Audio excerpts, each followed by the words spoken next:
not be able to deliver them in the day of the wrath of the Lord Yahweh Shema Shah.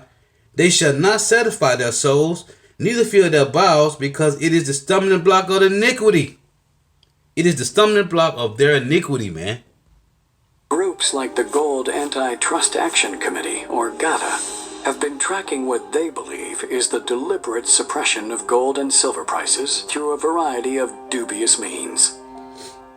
In 12 years, we've amassed nothing but evidence that supports the manipulation of the gold price. It'd be like talking about a murder trial when the jury would say guilty beyond a reasonable doubt, but you got to present each point of evidence and how it all fits together. There are numerous methods that they use to suppress the price of gold. Some are harder to prove than others, but some of them are fully reported, and that's central bank sales.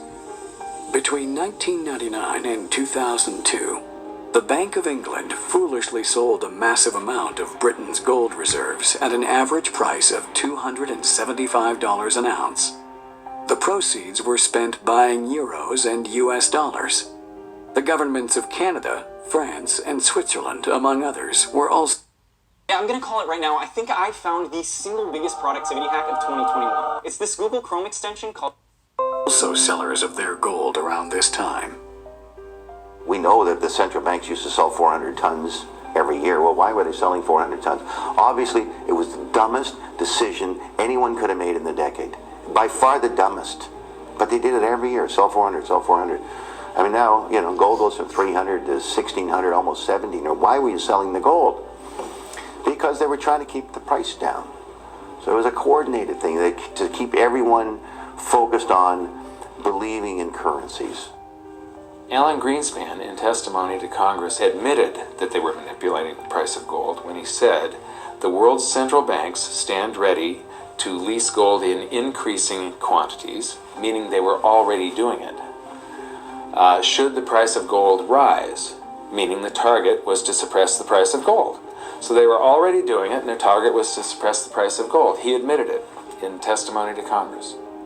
Although central banks are able to sell off their country's gold holdings legally, they may have also been suppressing the price of gold using some other rather questionable means. Some investigators believe that Western central banks have been loaning their country's gold to bullion banks. A bullion bank is an institution that sells gold with the intention of buying it back sometime in the future at a cheaper price. With the proceeds of this sale, these banks have been known to buy U.S. government bonds. While this isn't a problem in itself, central banks report the gold they have and the gold they've loaned to these bullion banks as one item. So while a central bank may claim it has a certain amount of gold in reserves, much of that gold may be on loan to a bullion bank, which may have sold the gold in exchange for government bonds. One means of intervention in the gold market is the lending of gold to so-called bullion banks, and they sell it in the market. This suppresses the price as if the central banks would sell it directly, but this lending does not appear in the book of the central banks. The U.S. Treasury a few years ago changed the way they account for gold, and they're accounting for some of their receivables and their inventory as one line item. So they're accounting for what they actually have and what people owe them as the same thing. And that is basically illegal accounting. It's fraudulent. But why work so hard to keep the price of gold and silver low? Why do healthy gold and silver prices threaten to collapse the Ponzi scheme? There's this competitive relationship between gold and national currencies because gold is the only competitor to a national currency. Gold is money, and these national currencies are money substitutes that circulate in place of gold. Fiat money gives the power to government. Real money keeps the power with the people. Because when you have real money, government is limited. It can only spend what it taxes. And the public will resist taxation. But if the government can simply print and borrow, there's a lot less resistance. And so it's a lot easier for the government to grow when it can promise something for nothing. And so that's what they do. And so gold is what protects the people from the reckless policies of government. Gold is the government's chaperone. The government wants to be able to do whatever it wants. Gold stands in its way. So yes, gold is an enemy of big government, but it's a friend of freedom. It's a protector of individuals from government. Gold's a competitor to the dollar. When it's going way up, it's a threat for inflation. It's a barometer of the well-being of the United States. Look at gold screaming now and the world's falling apart. So it calls attention to how bad things are. So the U.S. government has an interest, Wall Street, the politicians, to keep the price suppressed. Wall Street doesn't want you going down to a coin dealer buying gold and silver coins. They want to sell you paper. The government wants to sell you paper. So I would say it's the government and Wall Street. Gold in the hands of people is the way you control government. Governments cannot create money out of thin air. If it's gold, they can only create paper out of thin air. And if they can create paper out of thin air, they can use that paper to wage wars, or they can use that paper as a political contrivance to enrich their friends. And as a consequence, governments have been fighting gold all century long. Despite this desire to keep gold and silver down, the recent instability in the markets has seen the demand for gold and silver skyrocket. This in turn has exposed a deeper problem within the central banks. The problem the central banks in the West now face is that they have sold an awful lot of gold to try and suppress the price of gold. They are now embarrassed by the fact that central banks, not in that original cartel, are now really very keen buyers of gold. And we're talking about the Chinese, we're talking about the Russians, we're talking about the Indians, we're talking about even Mexico. All these non-mainstream central banks, not part of, if you like, the top club members of the Bank of International Settlements, you know, the little guys in that context, they're picking up hundreds of tons of this stuff. And you see, To suppress the price, who controls these banks, man? Hold on. Who controls these banks, man? Mexico, Bolivia, Venezuela, Saudi Arabia, India, Russia, China, South Korea. Who control these banks, man? It's Esau Edom, man. It's devil controls these banks, man. Maya Bauer, man, had 5 sons, man. They controls both sides of wars. They controls everything, man. You niggas talking about Esau is not, the so-called white man is not Esau. Well, it ain't Japhet, man. It ain't Japhet, and that's for sure. Who controls these banks, man? It's Esau Edom, man. This is Job. This is Job chapter 9 and verse 24. It reads, the earth is given into the hand of the wicked. Malachi 1 verse 3 and 4 tell you that the wicked is Esau Edom, the so-called white man. The earth is given into the hand of the wicked. He covered the faces of the judges thereof. If not, where and who is he? Mexico, all these non-mainstream central banks, not part of, if you like, the top club members of the Bank of International Settlements. And that's why this fiat currency shall stir up the dead for him, man. All these heathen nations, man. You know, the little guys in that context, they're picking up hundreds of tons of this stuff. To suppress the price of gold, Western central banks have had to sell or loan out their country's gold holdings. But because the gold they sell rarely leaves their vaults, no one can be certain they aren't selling or loaning out more gold than they physically own. If this is true, then this could be one of the biggest scams ever perpetrated in history. If you would like to get containers of survival food like this in pouches that last up to 25 years, and you can pick your size, we have containers that last for a week. A massive con perpetrated not by individuals, but by entire governments. This central bank gold, most of it sits at the New York Federal Reserve and the Bank of England. So it's in the basement of these two places, and it doesn't actually move. When a country is doing international settlement, they basically take a bar off of this pile and put it on that pile. Or they'll just change the labels, or it's just a book entry, it's accounting. Except there's been some pretty creative accounting on all this gold. And I doubt very much that I don't think all of it is there. The question remains. It's not there. If everybody, especially the big players, wanted all of their gold delivered at the same time, it is physically impossible to do it. Most gold that exists on the planet, there's more than one claim on each ounce of gold. There's several people that think that they have title to that same ounce of gold. I have said many times, over and over again, if you can't hold it, you don't own it. Right. The game can't go on forever because sooner or later people are going to demand their physical gold. Right. Silver, and that already is happening. The lack of accountability in gold sales by Western central banks hasn't been a concern so far. But as more and more buyers of gold have started to demand physical delivery, central banks that have oversold or loaned out their country's gold will find themselves caught in a major scandal. The result of such fraudulent activity means buyers of gold, be they individuals, pension or hedge funds, or even entire nations, could be ripped off for billions of dollars. It's a little similar than the Murdoch scandal here at Fox News in London, the Madoff scandal. I mean, it's a very incestuous relationship between press, big money, and the politicians. And unfortunately, these things don't get correct until they blow up. Madoff blew up. Murdoch blew up. The gold market is going to blow up, and I think will be a bigger scandal than either of them because it's a worldwide financial situation. Hey, and this devil Biden gonna say that the Russian oligarchies, right? How do they get their wealth? This devil said on the news, was it Thursday? I think it was Thursday morning I was watching the news.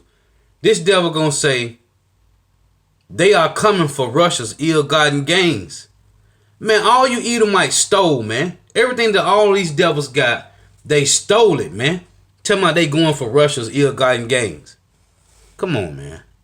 The only trick that the politicians in power today know, and the central bankers, the only trick they know is to create more money out of nothing, to inflate the currency.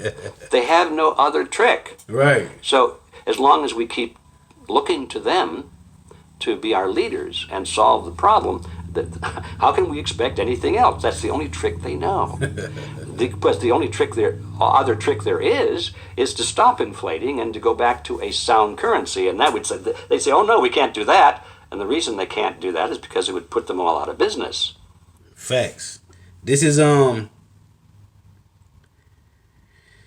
it's crazy, man. This is Isaiah 24 and verse 4. It reads,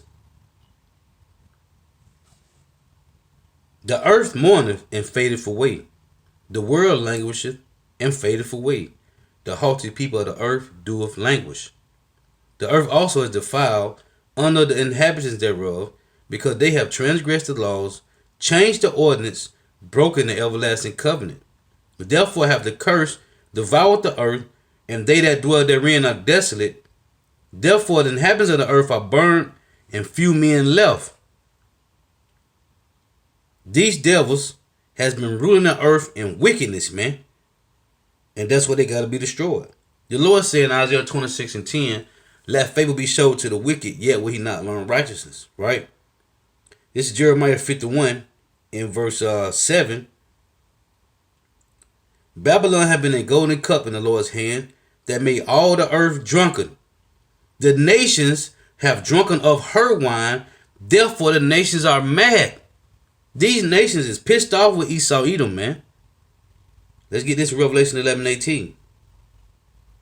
It reads, and the nations were angry, and thy wrath is come, in the time of the dead, that they should be judged, and that thou shouldst give reward unto thy servants the prophets, which are Israelites, and to the saints, which are Israelites, and to them that fear thy name, which is the elect of Israel, the hopeful elect, small and great.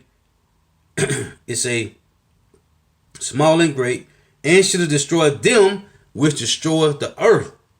Who's destroying the earth? It's Esau Edom, man. This Revelation 18 in verse 3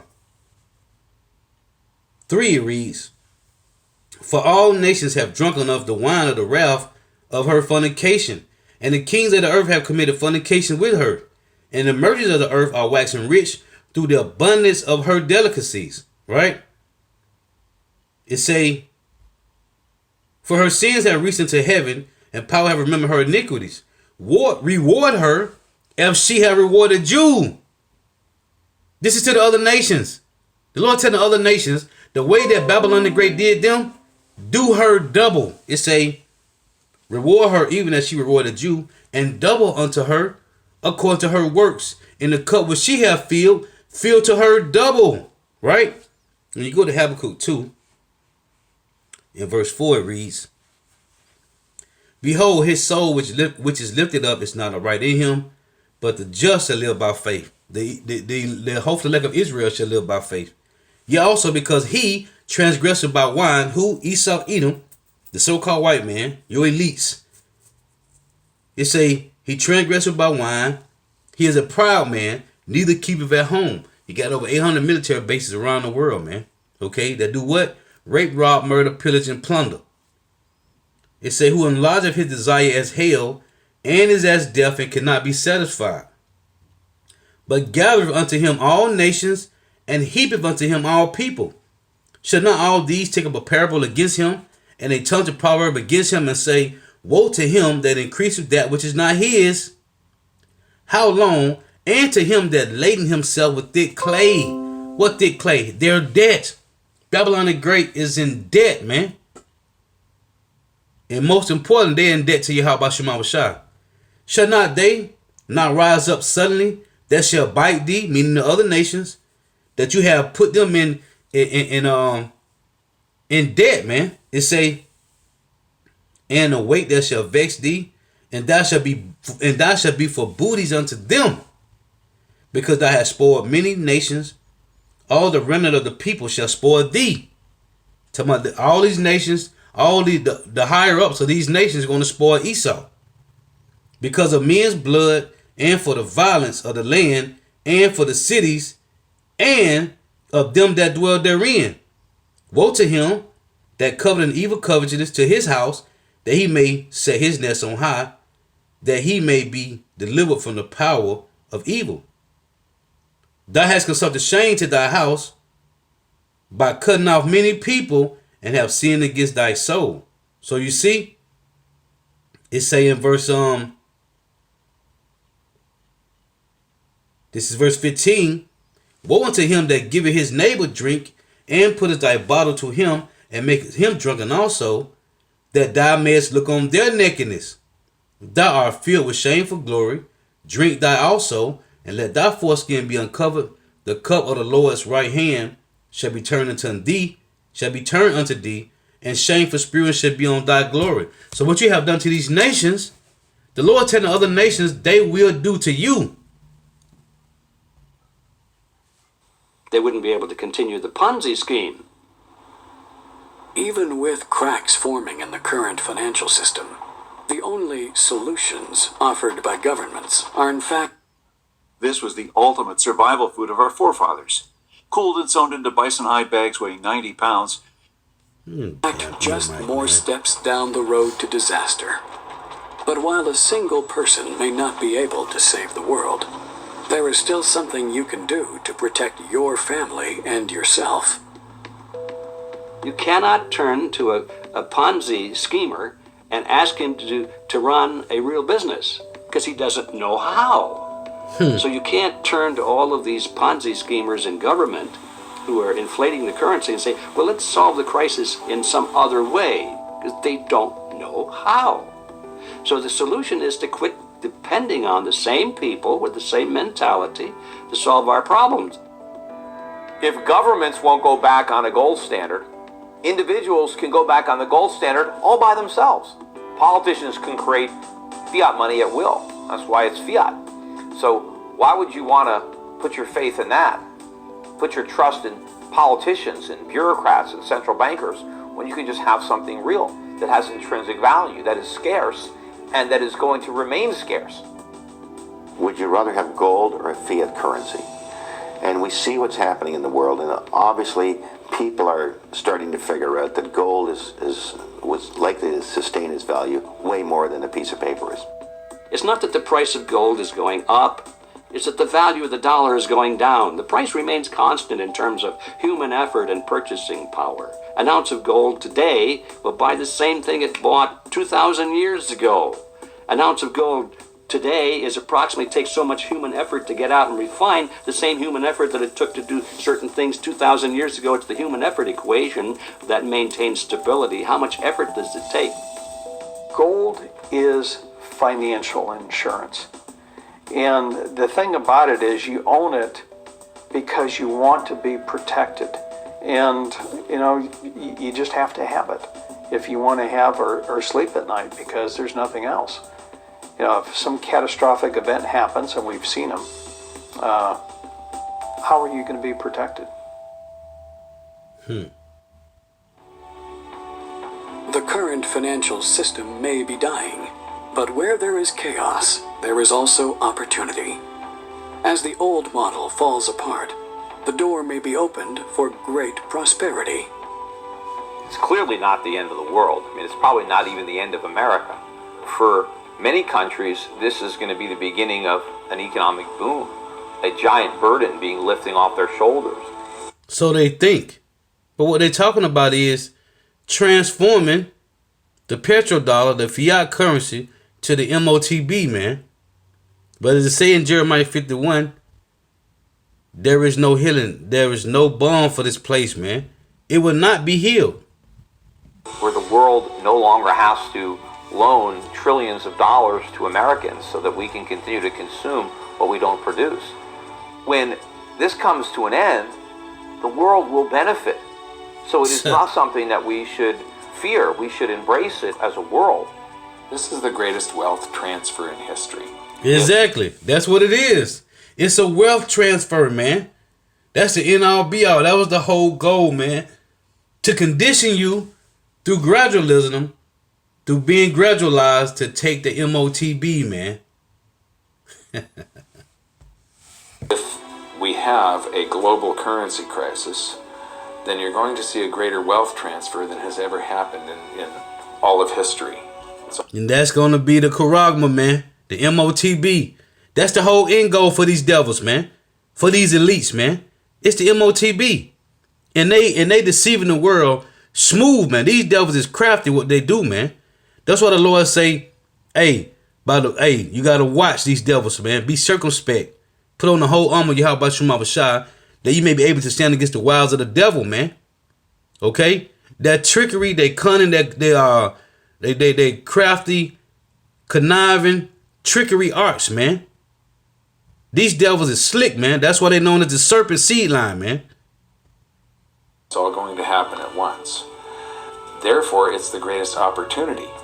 We have millions of people now taking an interest in what is money, the question of what is money, what should it be?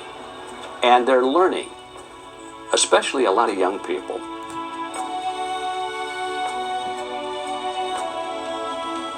The sun will rise tomorrow, as it has 1,000,000 times before.